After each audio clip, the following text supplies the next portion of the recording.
ദൈവനാമത്തിന് മഹത്വമുണ്ടായിരിക്കട്ടെ.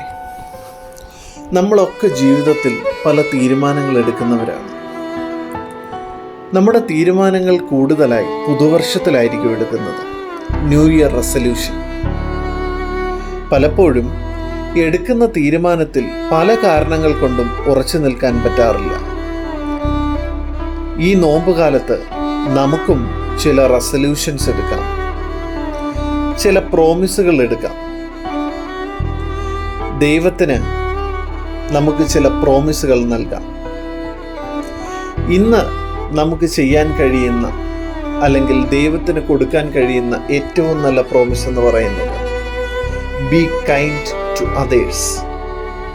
മറ്റുള്ളവരോട്, നമ്മുടെ സഹജീവികളോട് അനുകമ്പയുള്ളവരായി തീരാം.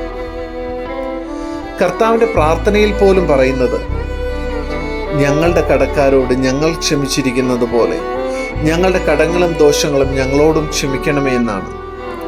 മറ്റുള്ളവരോട് മനസ്സലിവും അനുകമ്പയും ഇല്ലാതെ ആഹാരം വർജിച്ചാലും ഉപവസിച്ചാലും പ്രാർത്ഥിച്ചാലും നോമ്പ് അർത്ഥപൂർണമാവില്ല. യേശു തമ്പുരാന്റെ ജീവിതയാത്ര പരിശോധിച്ചാൽ എല്ലാ അത്ഭുതങ്ങൾക്ക് പിന്നിലും തൻ്റെ ജനത്തോടുള്ള അനുകമ്പ ദർശിക്കാൻ സാധിക്കും. നമ്മളൊരു ക്രിസ്ത്യാനിയാണെന്ന് നമ്മുടെ പ്രവൃത്തിയിലൂടെയും മറ്റുള്ളവരോടുള്ള മനോഭാവത്തിലൂടെയും മനസ്സിലാക്കാൻ സാധിക്കണം.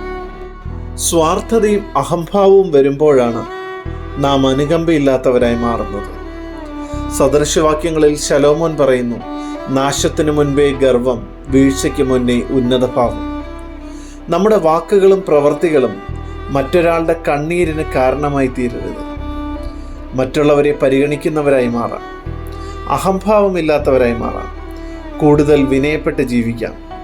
അർഹതകളൊന്നുമില്ലാഞ്ഞിട്ടും അനുഗ്രഹങ്ങളും നന്മകളും ചൊരിഞ്ഞ ദൈവത്തെ നന്ദിയോടെ സ്തുതിക്കാം.